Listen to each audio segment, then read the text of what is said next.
মা, দেখলে তো তোমার ছোট ছেলের কি পছন্দ। একেবারে যেন গাঁ থেকে তুলে এনেছে ঘরের বউকে। না আছে তার রূপ, না আছে কথা বলার ছিরি। আমাদের বাড়ির মান সম্মান আর থাকলো না মা। আমি তো প্রথম দেখেই বুঝে গিয়েছিলাম এই মেয়ে আমাদের বাড়িতে মানাবে না। কি পরে এসেছে দেখেছো? সস্তা একটা শাড়ি, হাতে একটা পাতলা চুড়ি। আমি যখন বিয়ে করে এই বাড়িতে এসেছিলাম আমার গায়ে কত দামি দামি গয়না ছিল। চুপ করো বৌমা, বিয়ে হয়ে গেছে, এখন আর এসব বলে লাভ কি? তবে দুদিন গেলেই টের পাবে চৌধুরী বাড়ির বউ হওয়া কত কঠিন। আমি এই বাড়িতে 35 বছর ধরে সংসার করছি।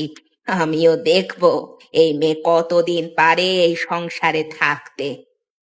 কিন্তু মা, ও যদি বাড়ির আদব কায়দা কিছুই না শেখে আর তার উপরে আমাদের সম্পত্তির ওপর ভাগ বসায় তখন? আমি তো এই বাড়িতে 10 বছর একা এই বাড়ি সামলাচ্ছি। আর এই নতুন বউ এসেই সম্পত্তির ভাগ নিলে সেটা তো ঠিক হবে না। ঠিক আছে, আমি তোমার শ্বশুর মশাইকে বোঝাবো। আগে দেখি নতুন বউয়ের দৌড় কত। শোনো, কাল থেকে ওকে বাড়ির সব কাজ একটু একটু করে দেখিয়ে দেবে। দেখবো ওর বাপের বাড়িতে শিক্ষা কেমন পেয়েছে। ঠিক বলেছ মা, যেমন কুকুর তার তেমন মুগুর দরকার। আমি কাল থেকেই লেগে পড়ছি। দেখবে মাস খানেকের মধ্যেই কেমন সোজা হয়ে যায়। আমি ওকে এমন ভাবে কাজ করাবো যে ও নিজেই এই বাড়ি ছেড়ে পালাবে। দিদি, উনুনের আঁচটা আজ কম, কাঠগুলো বোধহয় ভালো করে শুকায়নি, তাই দেরি হচ্ছে। আমি চেষ্টা করছি, আমাকে একটু সময় দিন। চেষ্টা করছিস? তোর চেষ্টা নিকুচি করি। শোন, বাড়ির ঝি চাকরতে সবাইকে মা ছাড়িয়ে দিয়েছে। এখন থেকে এই সংসারের সমস্ত কাজ তোকেই করতে হবে। রান্না, ঘর মোছা, বাসন মাজা, কাপড় কাচা, সব। তোকে এই বাড়িতে বসে বসে খাওয়ানোর জন্য আনা হয়নি, কাজ করতে হবে, বুঝলি? সব কাজ আমি একা করব? এত বড় সংসার দিদি, আমি তো এত বড় বাড়িতে কোনোদিন থাকিনি। তবে আমাকে একটু সময় দিলে আমি সব শিখে নেব। সময়? তোকে সময় দেওয়ার জন্য এই বাড়িতে কেউ বসে নেই। তুই এখানে বউ হয়ে এসেছিস, অতিথি হয়ে আসিসনি। কাজ করতে হবে, নইলে এই বাড়িতে তোর ঠাঁই হবে না। আমি 10 বছর ধরে এই বাড়িতে আছি, আমাকে কিন্তু কেউ সময় দেয়নি। তোকে কেন দেবে? কিন্তু দিদি, আপনি তো কোনো কাজ করেন না। আমি দেখেছি আপনি সারাদিন বসে থাকেন। চুপ কর! তোর এত বড় সাহস যে তুই আমার কাজের হিসাব নিচ্ছিস? আমি এই বাড়ির বড় বউ, আর একটা কথাও বলবি না। এখন আর কথা না বাড়িয়ে তাড়াতাড়ি হাত চালা, নয়তো আজ কপালে তোর অশেষ দুর্গতি আছে। দিদি, আমি কিছু ভুল বলিনি তো? একটা কথা কান খুলে শুনে রাখ, তুই এখানে কাজ করতে এসেছিস, প্রশ্ন করতে আসিসনি। মায়ের কাছে যদি এই কথা বলি না, তোর কি হবে জানিস? এখনই এখনই বাড়ি থেকে বের করে দেবে। তাই চুপচাপ কাজ কর, বেশি কথা বলবি না।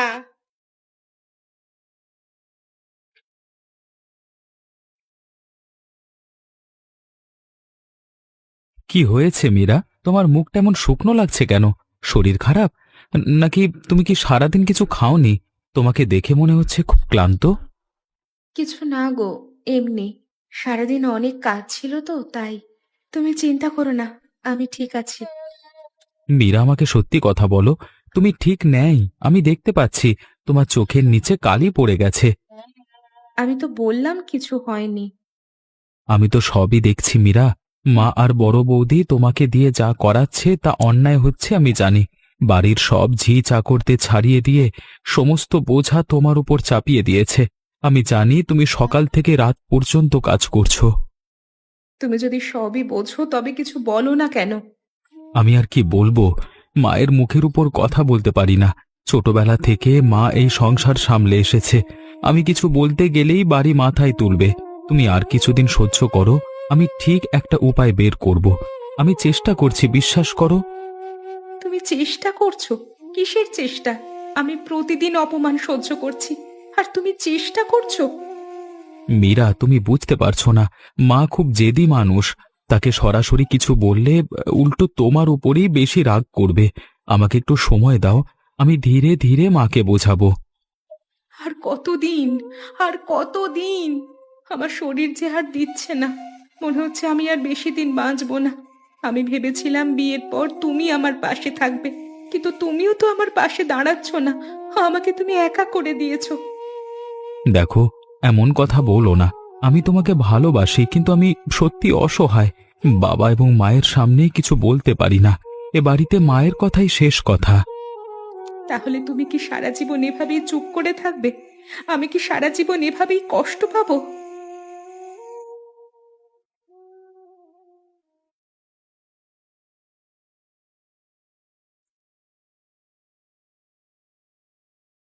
এ কি, চোরের মতো রান্নাঘরে ঢুকে কি করছিস? বাড়ির সবার খাওয়ার আগেই নিজের পেট ভরাতে বসে গেছিস? লজ্জা, লজ্জা! তোর বাপের বাড়িতে এই শিক্ষা দিয়েছে লুকিয়ে চুরি করে খেতে হয় শ্বশুর বাড়িতে এসে? না মা, আমি চুরি করে খাইনি। সকাল থেকে আমি কিচ্ছু খাইনি, তাই খুব খিদে পেয়েছিল। ভাবলাম দুটো ভাত বেঁচে আছে, মুখে দিই। মা, আমি সত্যি বলছি, আমার খুব খিদে পেয়েছিল। খিদে পেয়েছিল তো কি হলো? এই বাড়িতে সবার আগে বাড়ির কর্তারা খাবে, তারপর বাকিরা খায়। তোর এত বড় সাহস, তুই অমান্য করলি আজ? আমি তো সবার অপেক্ষা করছিলাম, কিন্তু আমার মাথা ঘুরছিল মা। সকাল থেকে যে আমি কিছুই খাইনি, তাই। তোর এত বড় সাহস! তোকে আজ আমি এমন শাস্তি দেব যে জীবনে আর কোনোদিন খিদের কথা মুখে আনবি না। আমি এই বাড়িতে 35 বছর সংসার করছি, কোনোদিন লুকিয়ে লুকিয়ে খাইনি। আর তুই এসেই চোরের মতো রান্নাঘরে ঢুকে ভাত গিলছিস? আমার ভুল হয়ে গেছে মা, আমাকে ক্ষমা করে দাও। আমি আর কখনো এমন করব না। সত্যি বলছি মা, আমি আর কোনোদিন এমন করব না। আজ তোর কোনো ক্ষমা নেই। আজ সারা দিন তুই এই রান্নাঘরে বন্ধ থাকবি, এক ফোঁটা জলও পাবি না। দেখি তোর খিদে কোথায় যায়। আর যদি কোনোদিন আমার কথার অবাধ্য হয়েছিস, তাহলে তোকে এই বাড়ি থেকে ঘাড় ধরে বের করে দেব। তখন দেখবো তোর বাবা কেমন করে তোকে বাঁচায়।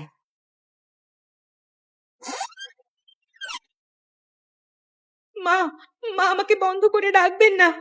আমি কথা দিচ্ছি, আর কোনোদিন এমন করব না। মা! চুপ কর, আর একটা কথাও বলবি না। তোর কান্না দেখে আমার মন গলবে না।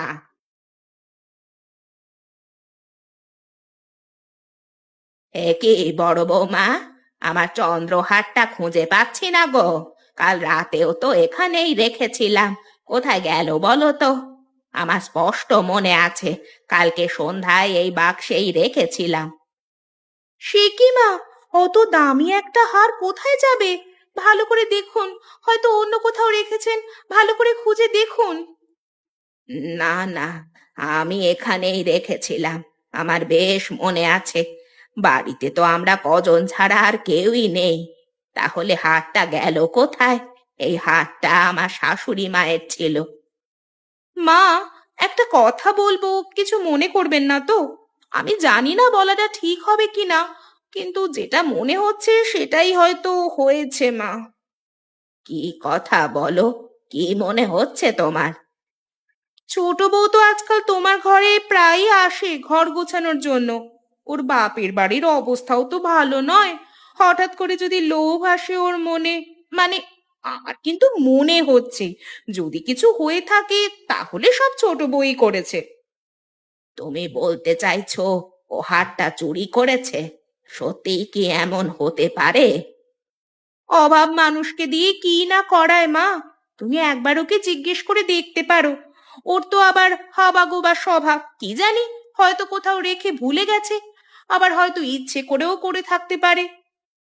কেন তোমার এরকম মনে হচ্ছে? মা, আমি কিছুদিন ধরে লক্ষ্য করছি ছোট বউ তোমার ঘরে ঢুকলে বেশ সময় নেয়। কি করে এত সময় আমি জানি না। আবার ওর চোখেও একটা অন্যরকম ভাব দেখছি আজকাল। ওর মতো ভিখারিদের ওপরে একদম ভরসা করতে নেই মা। ঠিক, তোমার কথা শুনে আমারও এবার সন্দেহ হচ্ছে। আমি ওকে জিজ্ঞেস করব। যদি সত্যিই ও নিয়ে থাকে তাহলে ওর খবর আছে। সত্যি করে বলো, আমার হার কোথায় রেখেছিস? ভালোই ভালোই দিয়ে দে, নইলে তোর কপালে অনেক দুঃখ আছে। আমি শেষবারের মতো জিজ্ঞেস করছি। বিশ্বাস করো মা, আমি আমি তোমার হার নিইনি। আমাকে কেন মিছিমিছি দোষ দিচ্ছ? আমি সত্যি বলছি মা। আহা, কি সাধু রে! চুরি করে এখন সাধু সাজা হচ্ছে। সত্যি কথা বল, নইলে পুলিশে দেওয়া হবে তোকে। তখন সব সত্যি কথা গড়গড় করে বেরিয়ে আসবে। পুলিশের সামনে মিথ্যা কথা বলতে পারবি না। দিদি, দিদি, আমি মিথ্যা কথা বলছি না। আমি সত্যি মায়ের হার নিইনি। আমাকে কেন এভাবে অপমান করছো? আমি কি করেছি? তুই কি করেছিস সেটা তুই ভালো করে জানিস। এই বাড়িতে তুই ছাড়া আর কে আমার ঘরে ঢোকে? লতিকা তো বহু বছর ধরে এই বাড়িতে আছে। ও কোনোদিন এমন কাজ করেনি। তুই নতুন এসেছিস, তুই ছাড়া আর কে করবে? মা, মা, আমাকে বিশ্বাস করো, আমি করিনি। তুমি বলো, আমি কি এরকম করতে পারি? তুমি অন্তত কিছু বলো। তুমি তো জানো আমি এমন কাজ করতেই পারি না। তুমি আমাকে চেনো, তুমি জানো আমি কেমন মানুষ। তুই চুপ কর সুমন। এই মেয়ের জন্য তুই কথা বলবি না। তোর লজ্জা করে না? এই চোর মেয়েকে তুই এই বাড়িতে বউ করে এনেছিস। ওর দিকে তাকিয়ে কি হবে? ওই অপদার্থটা তোমাকে মাথায় তুলেছে বলেই তোমার এত আস্পর্ধা হয়েছে। যখন হার নিসনি তখন সেটা গেল কোথায়? আকাশে উড়ে গেল। আজই আমি এর একটা বিহিত করব। তোকে আমি এই বাড়িতে আর রাখবো না। বেরিয়ে যা, বেরিয়ে যা আমার বাড়ি থেকে এই মুহূর্তে। তোর মতো চোর ছোট লোকের মেয়ের আমার এই বাড়িতে থাকার কোনো জায়গা নেই। যা, তোর বাপের বাড়িতে ফিরে যা। এই বাড়ির চৌকাঠ আর কোনোদিন মারাবি না। মা, আমার কথা বিশ্বাস করুন মা, আমি কিছু করিনি। আমাকে বাড়ি থেকে তাড়িয়ে দেবেন না। আমি এখন কোথায় যাব? আমার বাবা মা কত দুঃখ পাবে। তোর বাবা মায়ের কথা আমাকে বলিস না। তারা তোকে এমন শিক্ষা দিয়েছে, তারাই এখন তোকে সামলাক। আমার বাড়িতে চোরের কোনো ঠাঁই নেই। মা, মা, আমি চোর নই। ওপরওয়ালার দিব্যি, আমি তোমার হার নিইনি। যেখানে খুশি যা, তোর মুখ আমি আর দেখতে চাই না। আর যদি কোনোদিন এই বাড়ির চৌকাঠ মারানোর চেষ্টা করিস তাহলে তোর পা আমি ভেঙে দেব। এখন বেরিয়ে যা। তুমি আমার স্বামী, তুমি দাঁড়িয়ে দাঁড়িয়ে দেখছো আমাকে এভাবে অপমান করা হচ্ছে। মীরা, আমি মা একটু শোনো। তুই চুপ থাক। এই মেয়ের পক্ষে আর একটা কথাও বললে তোকেও আমি ত্যায্য পুত্র করব। মা, তুমি এটা ঠিক করলে না। ও নির্দোষ। কোনো প্রমাণ ছাড়া তুমি ওকে চোর বলছো। আর তাছাড়া এই ভয়ানক বর্ষার মধ্যে ও কোথায় যাবে? চুপ কর।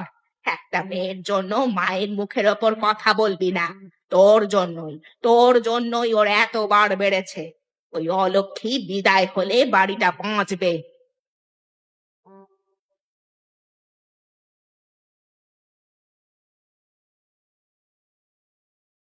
এ কি, তুই এসব কি করছিস?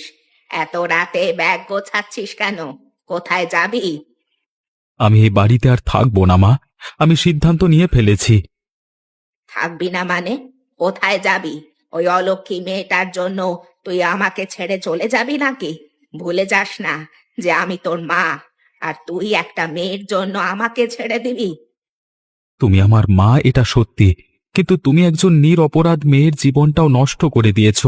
আমি জানি মীরা চুরি করেনি।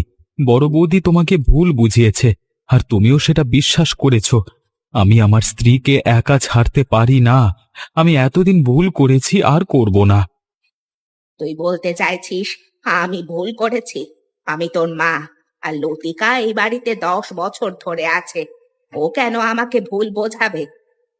মা, তুমি বুঝতে চাইছো না। বড় বৌদির স্বার্থ আছে এ বাড়িতে। ও চায় না মীরা এ বাড়িতে থাকুক। তুমি কি একবারও ভেবে দেখেছ মীরার এই হার চুরি করে কি লাভ? ও এ বাড়ির বউ। ও যা চাইবে তাই পাবে। চুরি করবার কি দরকার? তুই আমার মুখের ওপর তর্ক করছিস? আমি তোর গুরুজন। আমি যা করেছি সংসারের ভালোর জন্যই করেছি। না মা, তুমি ভালো করনি। আমি মীরাকে ফিরিয়ে আনতে চাচ্ছি। ও যদি এ বাড়িতে না ফেরে, আমিও আর ফিরবো না। সুমন, তুই সত্যিই আমাকে ছেড়ে যাবি? আমি তোর মা, আমাকে তুই একা ফেলে যাস না। মা, তুমি একা নও, বাবা আছে। বর্দা শহর থেকে ফিরলে এখানেই থাকবে, কিন্তু মীরার পাশে দাঁড়ানোর কেউ নেই। আমি ওর স্বামী। আমার উচিত ছিল প্রথম দিন থেকেই ওর পাশে থাকা। আমি সেটা করতে পারিনি, এখন করব।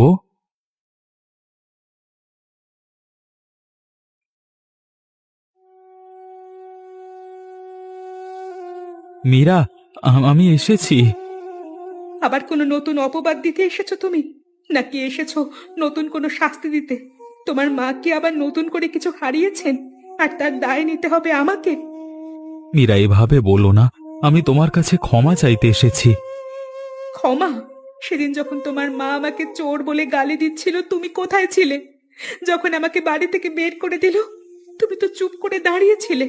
সেদিন তোমার মুখ খুলতে কে মানা করেছিল? আমাকে ক্ষমা করে দাও মীরা। আমি জানি আমি খুব বড় অন্যায় করেছি। তোমার পাশে দাঁড়াতে পারিনি। আমি একজন কাপুরুষ, কিন্তু আমি আর ভুল করতে চাই না। আমি তোমাকে ছাড়া বাঁচব না, সত্যি বলছি মীরা। সত্যি বলছো? তুমি কি জানো সেদিন আমার কেমন লেগেছিল? আমার স্বামী হয়ে তুমি একটা কথাও বলতে পারলে না আমার পক্ষে। আমি জানি মীরা, আমি খুব ভীতু। ছোটবেলা থেকে মায়ের সামনে কথা বলতে আমি ভয় পেতাম, কিন্তু সেদিন তোমাকে বাড়ি থেকে বের করে দেওয়ার পর আমি বুঝেছি আমি কতটা ভুল করেছি। আর আমি তোমাকে হারাতে চাই না। যেদিন আমার সবচেয়ে বেশি প্রয়োজন ছিল, সেদিন তুমি ছিলে না। আমার বাবা মা কতটা কষ্ট পেয়েছে জানো? তারা আমাকে এত ভালোবেসে মানুষ করেছে, আর আমি চোরের দোষ নিয়ে তাদের কাছে ফিরে এসেছি। আমি জানি আমার ভুলের কোনো ক্ষমা হয় না, কিন্তু আমাকে একটা সুযোগ দাও মীরা। আমি সব ছেড়ে তোমার কাছে চলে এসেছি। আমি আর ও বাড়িতে ফিরবো না। আমরা একসাথেই থাকবো। তুমি সত্যিই সব ছেড়ে এসেছো? তোমার মা কি বলেছে? মা অনেক কিছু বলেছে, কিন্তু আমি ঠিক করে ফেলেছি তোমাকে ছাড়া আমি কিছুই না। আমি তোমাকে ভালোবাসি, এবং তোমাকে ছাড়া এক মুহূর্ত থাকতে পারবো না। ঠিক আছে, তুমি ভেতরে এসো। আমি প্রতিজ্ঞা করছি মীরা, আমি আর তোমাকে ছাড়বো না। যাই হোক না কেন, আমি তোমার পাশে থাকবো।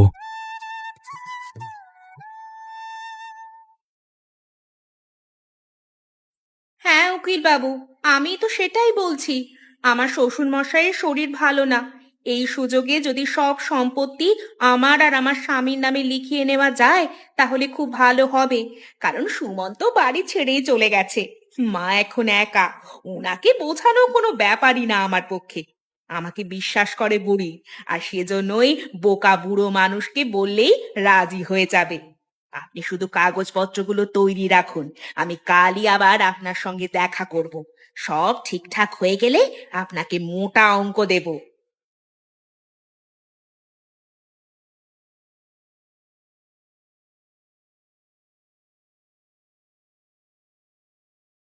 কার সাথে কথা বলছিলে বৌমা? কোন সম্পত্তির কথা হচ্ছিল? আমি সব শুনেছি। লোকটাকে উকিল বলে মনে হলো না? না, মানে মা, ও কিছু না, এমনি কাজের কথা ছিল তাই এসেছিল। মিথ্যা কথা বলবে না, আমি সব শুনেছি। তুমি উকিল বাবুর সাথে কথা বলছিলে গোপনে আমাদের সম্পত্তি লেখানোর বিষয়। তুমি আমাদের সর্বনাশ করার ষড়যন্ত্র করছো। মা, আমি এমন কিচ্ছু করিনি। উকিল বাবুর সাথে অন্য একটা কাজের কথা হচ্ছিল। চুপ করো, আমি নিজের কানে শুনেছি। তুই ভেবেছিলি আমি বুড়ো হয়ে গেছি, কিছু বুঝি না? আমার ছোট বউকে চোর সাজিয়ে বাড়ি থেকে তাড়িয়েছিস, আমার ছেলেটাকে ঘর ছাড়া করেছিস। ভেবেছিস আমি কিছু বুঝবো না? মা, আমি সত্যি বলছি। সত্যি? তুই কোনোদিন সত্যি বলতে পারিস না। তার মানে হারটাও তুই নিয়েছিলি না? বল, সত্যি বল এবার। সত্যি, আমি কোনো হার নিইনি। মিথ্যাবাদী! আমি এখন সব বুঝতে পারছি। তুই হাতটা লুকিয়ে রেখেছিলি, আর ছোট বউকে দোষ দিয়েছিলি। তুই এই সংসার ভাঙার জন্যই সব করেছিস। মা, চুপ! একটা কথাও বলবি না। আজ আমি তোর আসল রূপটা দেখতে পেলাম। তুই এতদিন আমার চোখে ধুলো দিয়ে এসেছিস, আজ সব পরিষ্কার হয়ে গেছে। দেখ আজ তোর সাথে কি অবস্থা করি।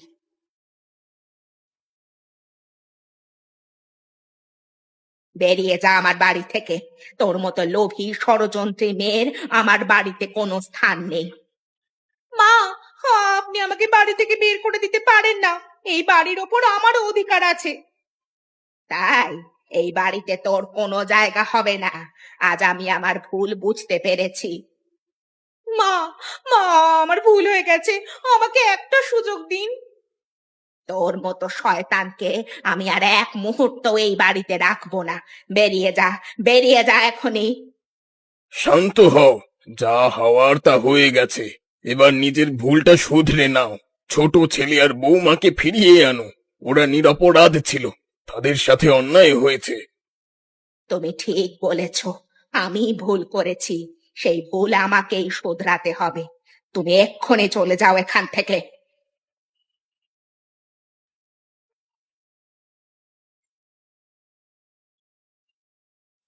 ছোট বৌমা, আমি এসেছি তোমার কাছে। মা, তুমি এখানে? আমাকে ক্ষমা করে দাও মা। আমি অনেক বড় পাপ করেছি। আমি একটা ডাইনির কথায় ভুলে তোমাকে অত্যাচার করেছি, মিথ্যা অপবাদ দিয়ে বাড়ি থেকে তাড়িয়ে দিয়েছি। আমার জন্য তুমি কত কষ্ট পেয়েছো। মা, মা, আপনি কাঁদছেন কেন? আমি আমার ভুল বুঝতে পেরেছি মা। ওই শয়তান বড় বউ লতিকাই আমার হাল লুকিয়ে রেখেছিল আর তোমাকে চোর সাজিয়েছিল। আমি ওকে বাড়ি থেকে তাড়িয়ে দিয়েছি। মা, আমি তো বলেছিলাম আমি কিছু করিনি। আমি জানি, আমি তোমার সাথে যা করেছি তার কোনো ক্ষমা হয় না। কিন্তু তুমি যদি আমাকে একটা সুযোগ দাও, আমাদের সংসারটা আবার এক হয়ে যাবে। আমরা যে কজন আছি মিলেমিশে থাকতে পারবো। কাঁদবেন না মা, আপনি আমার গুরুজন। তাহলে তুই আমাকে ক্ষমা করেছিস তো? চল, ফিরে চল আমার সাথে। বৌমা, এদিকে এসো, তোমার সাথে কথা আছে। বলুন মা, কি বলবেন? আজ থেকে এই সংসারের সব দায়িত্ব তোমার। তুমি এই বাড়ির কর্ত্রী। কিন্তু মা, আমি যে এত বড় বাড়ি সম্বন্ধে কিছুই জানি না। আমার বয়স হয়েছে, আর পারি না। আর এত বড় বিশ্বাসঘাতকতার পর এই বাড়ি সামলানোর ক্ষমতা আমার আর নেই। মা, আমি চেষ্টা করব এই বাড়িটাকে সব সময় সুখে রাখতে। আমরা সবাই এখন থেকে একসাথে মিলেমিশে থাকবো। আমি জানি মা, তুমিই পারবে। তোমরা দেখেছো তো, ভুল মানুষকে বিশ্বাস করলে কেমন ক্ষতি হয়। আচ্ছা, তোমরা বলতে পারবে আমার যে হাড়টা হারিয়ে গেছিল সেটা কি হাড় ছিল? উত্তরটা কিন্তু তোমরা কমেন্ট করে জানিও।